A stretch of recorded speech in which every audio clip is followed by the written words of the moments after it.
Welcome to the Drama Teacher Podcast, brought to you by Theatrefolk, the Drama Teacher Resource Company. I'm Lindsay Price. Hello. I hope you're well. Thanks for listening.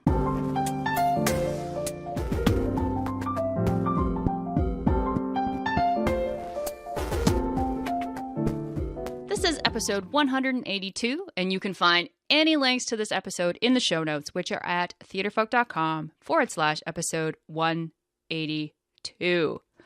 All right, guys, today is a very cool conversation, which I am excited. I got tingles and I got my goosebumps. I am thrilled to share this with you. It's a conversation which I could never imagine happening, and the fact that it came together, well, that just made my day, my month, and my year. So my guest, Barbara Pitts McAdams, was an original cast member and co-creator of the Laramie Project with Tectonic Theatre Project. Yes, as I'm sure you all know, the Laramie Project is a devised interview-based play about the death of gay University of Wyoming student Matthew Shepard. Barb is also one of Tectonic's master teachers of moment work, the devising technique they use to create original work. And Barb devises with a lot of high schools and colleges. Actually, that's kind of how she found us. And so, of course, we're going to talk about devising with high school students. So enough of me. You don't want to listen to me.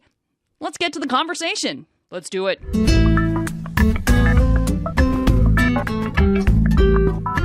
All right. Hello, everyone. I am speaking to Barbara Pitts McAdams. Hello, Barb. Hello, Lindsay. So first of all, tell everybody in the world where you are. I'm in New York City. Awesome. That's where I make my home and where my theater company, Tectonic Theatre Project, is based. But I do a lot of teaching at high schools and colleges around the country, so I get around. Yeah, you're actually going very much around. You're going to Vietnam soon, too, aren't you? You know, as I was getting my computer ready for this and saw that it was less than 2 weeks away, I got like that little lump in my stomach. Oh boy, I better open my guidebook, figure out what I need to know. Although I'll be working with a Pan-Asian high school theater conference, so that's my favorite way to travel, is to be hosted by people who live and work in a place and, you know, get to be brought into their culture and see what I can do to add to their conversations. Yeah, absolutely. Now, and you mentioned this right off the bat, so we'll get into this too, is that you are a member of Tectonic Theatre Project, which I know that many of our listeners will connect to the Laramie Project. Right. How long have you been a member of Tectonic?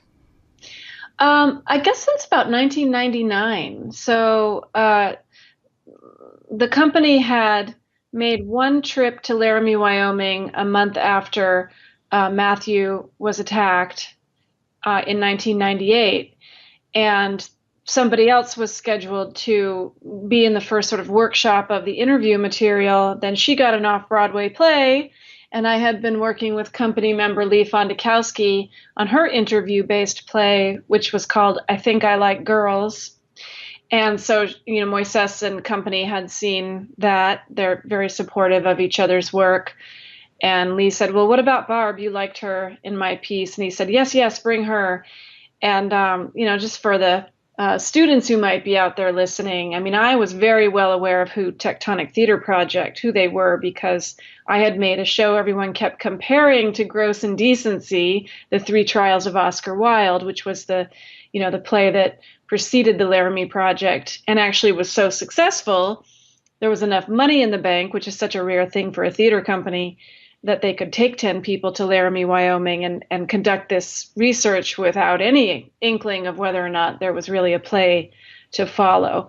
So I had seen Gross Indecency, and when Lee asked me if I would come join them in the room, I knew that was the room I had been waiting to get into as a theater artist. So I moved a lot of stuff around to make sure I didn't miss that opportunity, and it's been a good fit ever since. Yeah. So did you know anything about about the specific project you were getting into? Did you know what they were doing, or was it just, I want to work with Tectonic, whatever you're doing, I'm walking in the door? Well, it was both. Matthew Shepard was attacked in October of 1998. The company went out there in November of 1998, and then the first workshop was just after, January 1st in 1999. So the whole world was sort of holding their breath in the, 4 days that he was in a coma before he passed.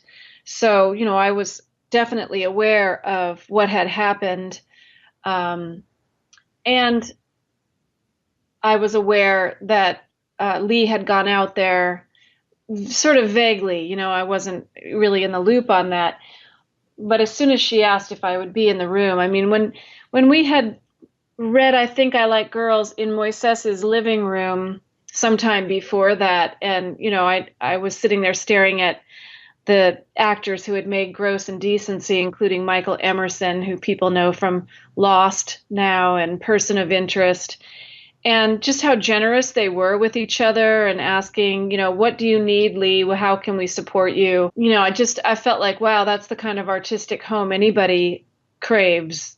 So when I was going to have the opportunity to be in their creative process, I felt like, oh my gosh, it's, the overnight miracle that took 5 years in New York to get to. Well, that's how it is with everything, isn't it? It's the 10 years of work to become the overnight sensation. Yeah. Now, Tectonic's creative process is, in terms of how you make a play or how you create a theatrical experience, is very it's very unique. And I've read a lot and just sort of heard about that process. And you guys call it, it's not devising, you call it moment work. Right. And I think we've come to accept that umbrella term, devising. I think a lot of us who have various ways into creating work, we've sort of all agreed, okay, I guess we're calling this devising. But, devising is it's a little bit of a troublesome label because it's really defined by what it's not. It's not a process generally that starts with a playwright alone in a room. So it's everything that's not that, right? It can really take on a lot of different forms. And, sometimes when I'm devising with kids, I'm using writing prompts that have nothing to do with moment work. But the nice thing about moment work, as we've come to call it, is that it allows you a way to really commune with whatever your hunch or your subject matter is without having to know where the pieces are going to fit. So if you make a little moment that is about, a use of a prop or a lighting effect you think might be cool. So you can be talking about the kinds of forms you think your play might take. Maybe you think you want to use puppets, but you're not sure. You can make moments to explore that so that you can have a conversation in the rehearsal room with the work right in front of you in 3 dimensions rather than, sitting around thinking, well, what if we did this? What if we did that? Actually put it on its feet and see what really resonates when you get in the room, with a few people. It could be, I've done moment work with as few as 2 other people, just exploring a subject that we weren't sure if there was a play that might be generated from it. So it allows you a way in without feeling like you have to know where you're going to get to. Right. It's process. And you're not thinking about the product, which is very interesting when we talk about creation work with students, is they're very product driven. Because, and it's for good or for ill, it's that that's how they deal with all of their other classes. It's a product, it's an essay, it's a test, it's a right. And the product is how they get their mark. So it's interesting to sort of to go in the other direction. It's like, well, let's not worry about where we're going. Let's worry about the moment. Right. And there always is that awkward transition. I'm working at Drew University right now in Madison, New Jersey, with an old friend, colleague, Lisa Brenner, who has brought me in now twice to work with the senior capstone to create a piece. And so for a whole semester, we're keeping the editor out of the room. We're generating a lot of ideas. And now we've shifted more into, now we're really putting it on the page and figuring out what stays and what goes. And the editor is very much the center of the process. And we'll still go back and, tease out moments as needed. But that shift from the free form, every idea is a good idea. We're not even going to worry about what isn't working because we're just going to keep gravitating toward what we love, to that's out, that's out, that's out, this is in.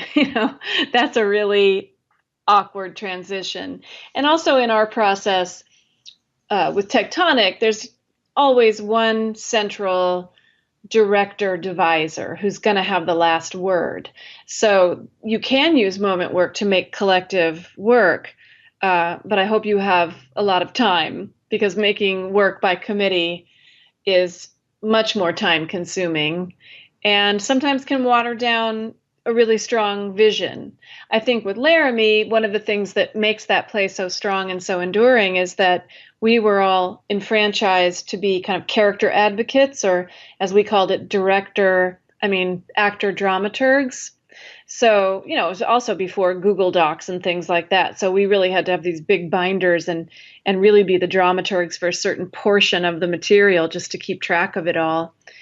But we would all really fight to the bitter end for the material or the characters that we thought needed to have a voice in the piece.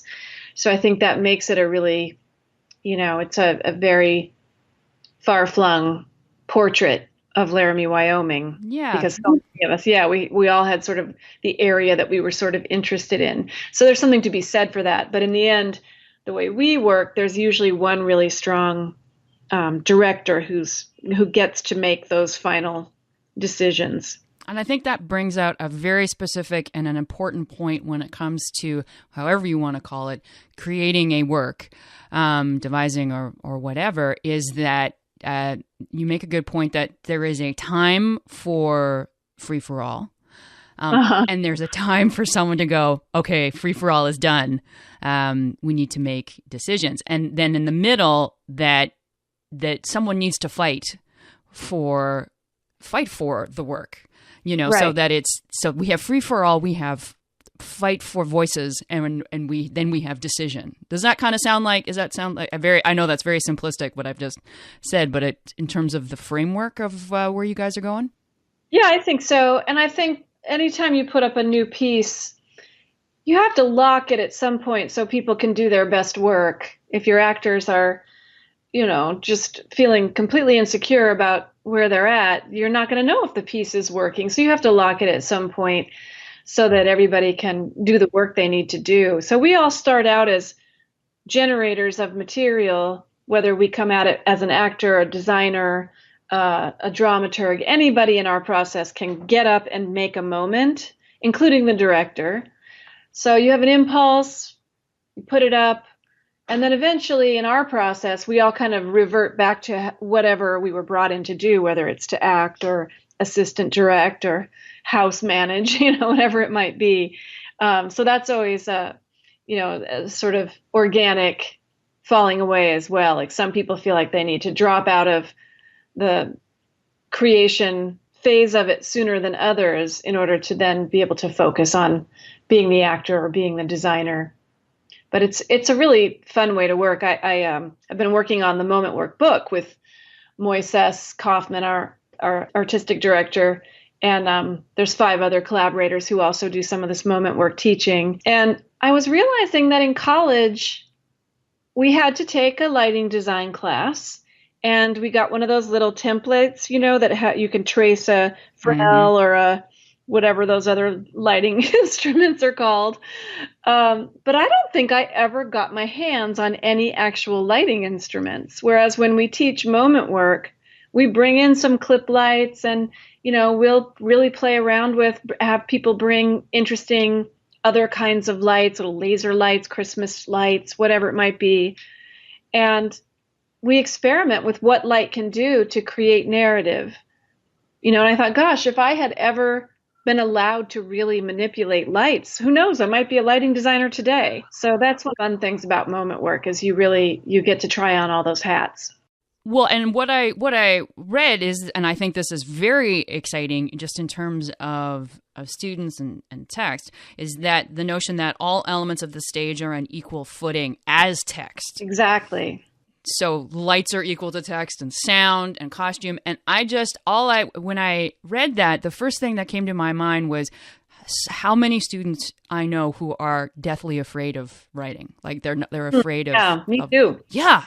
So like, and if you can get into their head that, well, and that text is above, like that we're supposed to all, and I am a playwright too, and I do believe respect the text. I think, that is an important factor.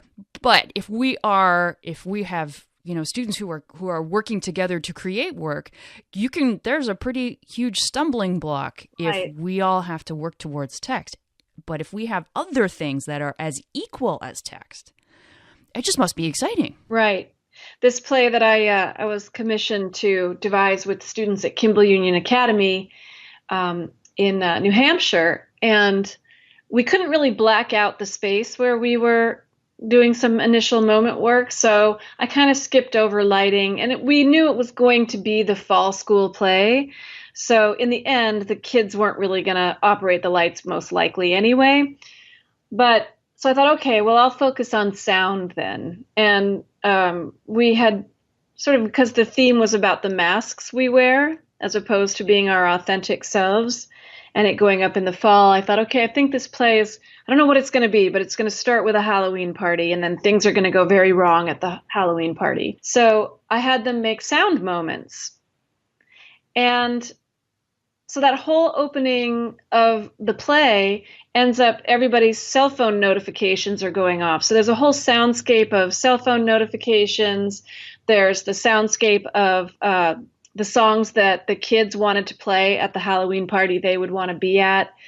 I had people make moments about Halloween sounds. And it turned out, for example, that one of the actors could scream a really loud, blood-curdling scream. And we found a way to use that scream 3 times in the play and have that vocabulary of the scream be different each time, like serve a different purpose narratively. And I didn't sort of even realize it until we were getting into the final weeks of rehearsal. And, the TD was saying, well, we usually do sound, last. And I said, but this whole first 10 or 15 minutes of the play is sound driven. Like really, like sound cues tell the actors what to do next. So we had to go in and record all that stuff early. And you know what? It made their tech in some ways much easier than usual because everybody knew where to go and what to be looking at because they had been already rehearsing with the sound as though the sound was part of the dialogue, Mm-hmm. Yeah. And it just, anytime you can take an element away, like the stress of tech or or the stress of writing a play, it just that opens doors. Like, I know students, it's easy. It's a very knee-jerk reaction to go, well, I'm not creative, and to say, well, I can't do this. And it's usually because it's weighty. Like there's the weight of some of this stuff that they have to do. And when you can take it away, it's, or find a way, another way through, like recording sound cues early. So everyone's working with them that they just are able to use their minds like in amazing in fashions that you just never expect. Yeah, it's really fun work to do. And it's always terrifying to go into a new process and have no idea where you're going to get to. And then somehow, theater magic, it always ends up coming together. Okay, so taking this notion that all elements of the stage are on equal footing as the text, and I've also read Moises. Am I saying that right? Moises? He says Moises. Moises. Yeah, Excellent. there you go. Yeah. Excellent. Moises is that moment work is writing performances as opposed to writing text. So how was it then when you were doing workshops of Laramie and you had 200 over 200 interviews? So it seems like there's text. It seems like text would be king. Yeah. So how did you go about making sure that it wasn't, and that that you were doing the moment? How did you do the moment work then? There are always times you just need to hear the words. And we usually would present some kind of a table read at the end of a workshop. We wouldn't try to show an audience our rough draft of writing performance because it's not going to add up if you haven't had the context that you have in the room. But so what it would really look like in the process is, let's say for the Laramie Project, representing the fence. Do we want to build a buck fence and put that on stage, or do we want to have some kind of vocabulary that is a little bit more flexible? So we tried a lot of different things in rehearsals. We had one workshop that was sort of the platform workshop, where the set designer built some platforms that could be easily tipped over. And when you tipped them over, the braces kind of resembled a buck fence. So that was one vocabulary we explored.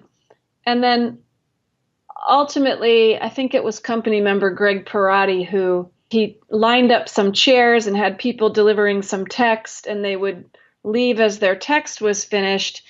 And then as the last person left, the row of chairs there, a character, Stephen Meade Johnson, the Unitarian minister, comes out and addresses the audience and says, "The fence, it's become a pilgrimage site." And so the audience's imagination can turn that row of chairs into the fence.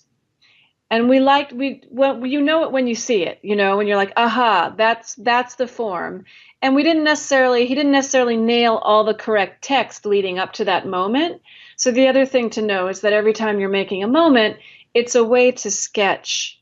Some sketches end up being very close to the finished product. Some end up being like, oh, okay, I'm going to show my designer that so they can build me a more theatrical, theater-ready version of what I'm looking at. But so he had sketched the form that ultimately then we could work backward to. And, we had tables in front of those chairs, and those got peeled away so that by the time you got to the fence, the only thing on stage were those 8 chairs of, the 8 company members. But that's a vocabulary we couldn't arrive at without just continuing to try things. Does that make sense?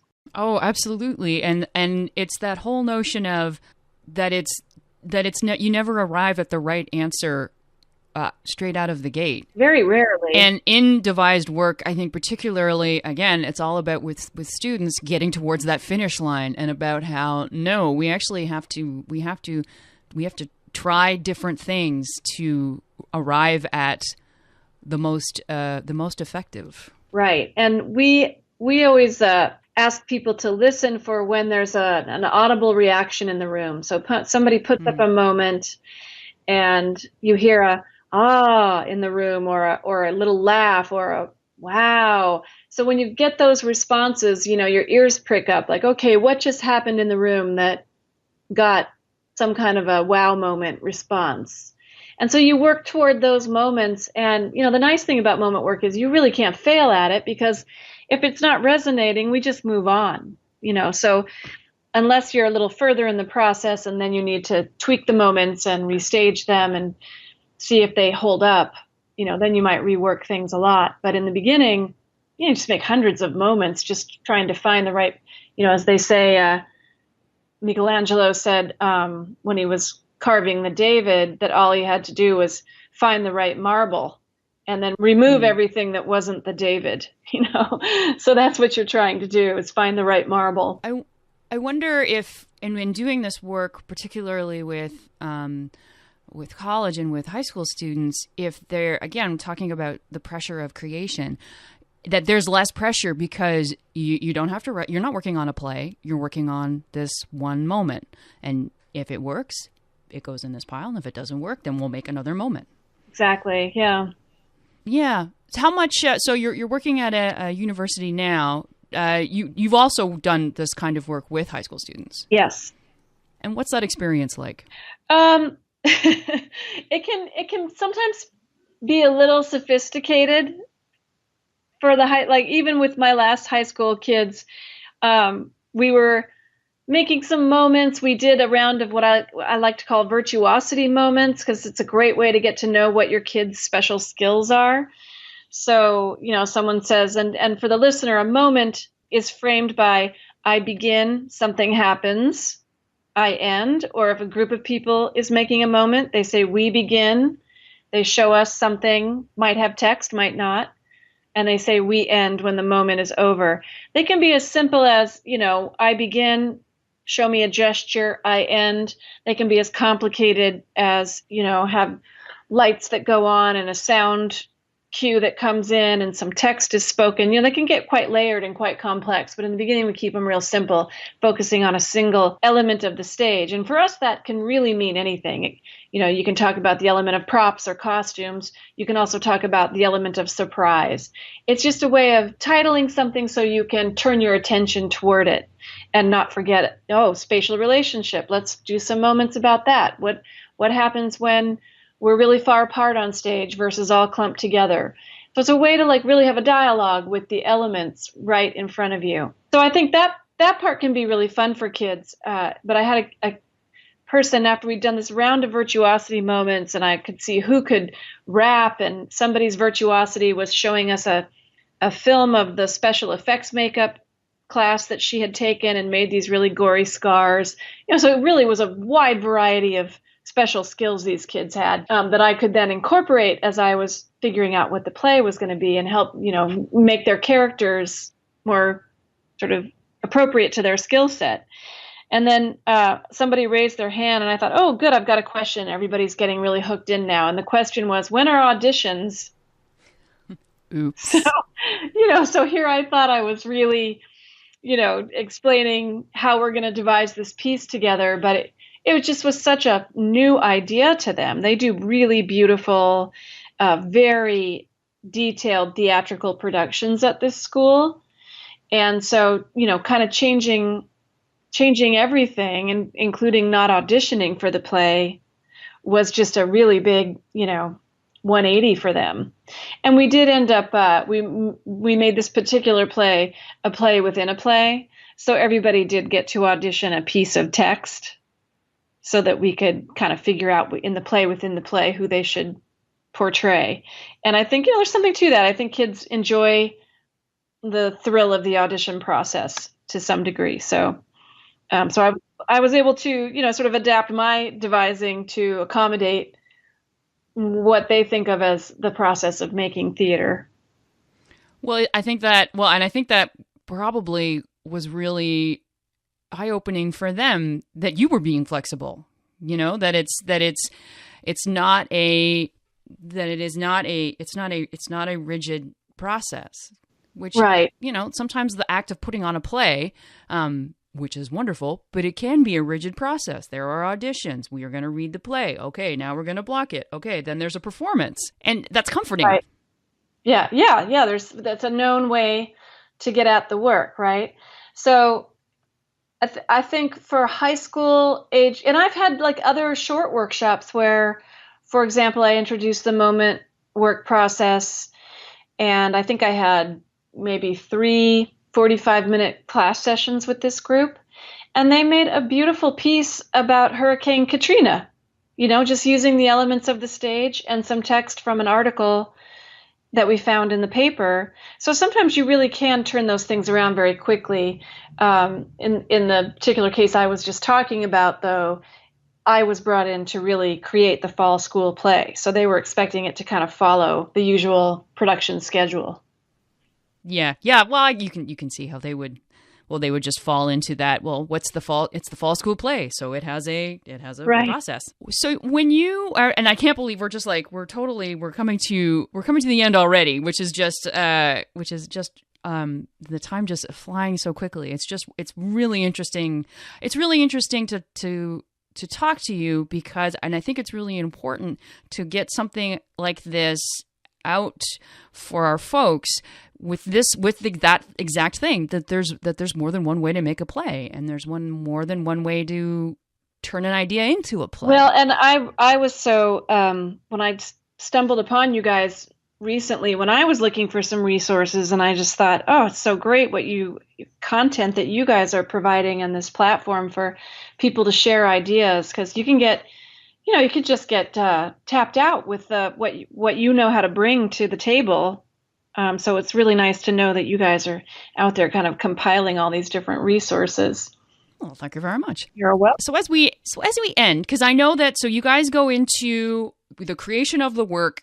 You don't think at the end in mind. You don't know if what you're doing is a play, you just go into it focusing on the moments. When did you know the Laramie Project was a play? Oh, that's such a great question. So we did this first workshop and did a table read at the end and invited friends. And if you're Moises Kaufman, your friends include Tony Kushner. So there was a pretty lofty group of people sitting under fluorescent lights, looking at, 2 long tables of 8 actors presenting this material. And we took a break about halfway through, and I looked out in the audience and I just saw these hard masks of pity and fear on people's faces. And, usually when you're performing, you don't get to sort of stare at your audience right before intermission. And nobody was really moving from their seats. And I thought, oh my gosh, I think we're experiencing catharsis. The play that was just after the first of 5 trips. So the perpetrators hadn't even, gone to trial yet. So we didn't know how the story was all going to unfold. But I think for me, I thought at that first reading at intermission, oh my gosh, I think I just made theater for the first time, in the Aristotelian sense of the word, that somehow that transfer of purging of pity and fear seemed to really be happening in the room under those fluorescent lights. Well, what an amazing thing, because we talk about Aristotle in the theoretical sense and that whole notion of catharsis, but to actually see it happen, yeah, that's pretty extraordinary. Wow. That's wonderful. Yeah. That's wonderful, Bart. Yeah, and just so that your audience knows, yes, we might go in with a very general hunch, about what might make a play. Eventually, one of the things that Moises is really great at is structure. Tectonic meaning architecture, architectonic, tectonic plates. So even though our work is we're sort of known for these social justice sort of bent plays, really what we're interested in is the science and art of structure. How can we create theatrical forms that resonate? And then if that's the theatrical focus, then the dramatic focus of, the playwright's provenance of creating a well-made story, this is not to replace that sort of dramaturgy and that sort of well-made structure. That's something that we really drill into, and we always are searching for that central question or organizing principle that is going to tie all the material together in a way that will feel satisfying for an audience. Well, my last question was going to be, what advice would you give to a teacher who was thinking about creating work with their students and having that devising? And but I almost think that that's the best answer, is that in with the free-for-all, that there has to be structure. Right. Eventually you have to figure out, well, okay, how do you know what stays and what goes? You have to have a strong central question you're asking. The Laramie Project isn't who was Matthew Shepard. The organizing principle is what happened in the town of Laramie, Wyoming before and after the death of Matthew Shepard. So that really keeps you focused on, you might have a really great, interesting character, but what they're talking about is just too tangential for in our case, a 3-act play. So, and I would say for teachers, with devising, it really gives students a chance to take seriously the things that concern them. And so even if not every concern can be expressed in the same play, having that kind of opportunity I think one of the reasons the Laramie Project resonates is that kids get to really drill into how they feel about some social issues in a way that is very personal and thought-provoking. And I think taking their emotional life really seriously is one of the great things about devising. Absolutely. Absolutely. Sorry. I'm just sitting here listening and I'm like, yes. And my podcast fist is in the air and all that kind of stuff. Thank you so much for taking your time and just sharing your experiences. And I really appreciate it. And I know our listeners do as well. Well, sure. And if people have more questions, they can go to tectonictheatreproject.org. Well, and we are going to put that in the show notes, so we will make sure that we have a link right there for people to follow. Thank you so much, Barb. You bet. Thanks, Lindsay.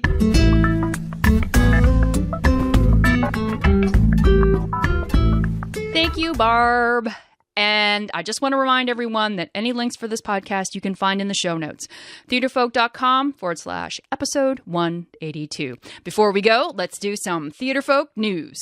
So, if this conversation got your spidey senses tingling and you've started thinking about devising, I want to make sure you know about the devising resources we have here at Theatrefolk, the Drama Teacher Resource Company. Like how I snuck that in? Oh, it's like it was planned or something. So, through the education arm of Theatrefolk, we've got our Drama Teacher Academy. And then there, we not only have a professional development course that takes you step by step through creating a devising project with your students, which is called 21st Century Skills through Devising. We also have a devising unit, which includes 12 lesson plans. Devising is, of course, just one topic covered in the DTA, and you can learn more by going to dramateacheracademy.com. That's all one word, dramateacheracademy.com. Or you can click the link for the Drama Teacher Academy in the show notes, theatrefolk.com/episode 182. Before I go, listen. Are you doing one of our plays? Are you doing one of our plays? We want to know about it. We want to hear about it. We want a picture. Send us a picture. If you've got like 30 seconds of rehearsal video or a bit of your show, show us what you're doing in rehearsal, in the classroom, on stage. We want to brag about you. We want to put together a production feature on you. We want to share what you're doing. We want to show everybody what you're doing. And you know, it's such a great way to let other people get a window into a show. You know, if you tried something really cool with Shuttersome, for example, there are so many teachers out there who would be like, oh, you know, that's a cool idea. I'd like to try something like that. I'd like to start there. Or, oh, someone else did this show. Oh, I can do this show. Sometimes that's all we need, right? We just need to know we can do it. You can do it. I'm telling you, you can do it. So what do? Just send the information to tfolk@theatrefolk.com. TFOLK@theatrefolk.com. Finally, where can you find this podcast? We post new episodes every second Tuesday at theatrefolk.com and on our Facebook page and Twitter. You can find us on youtube.com/theatrefolk and on the Stitcher app. You can subscribe to the Drama Teacher Podcast on iTunes. Okay, so that's where we're going to end. Take care, my friends. Take care.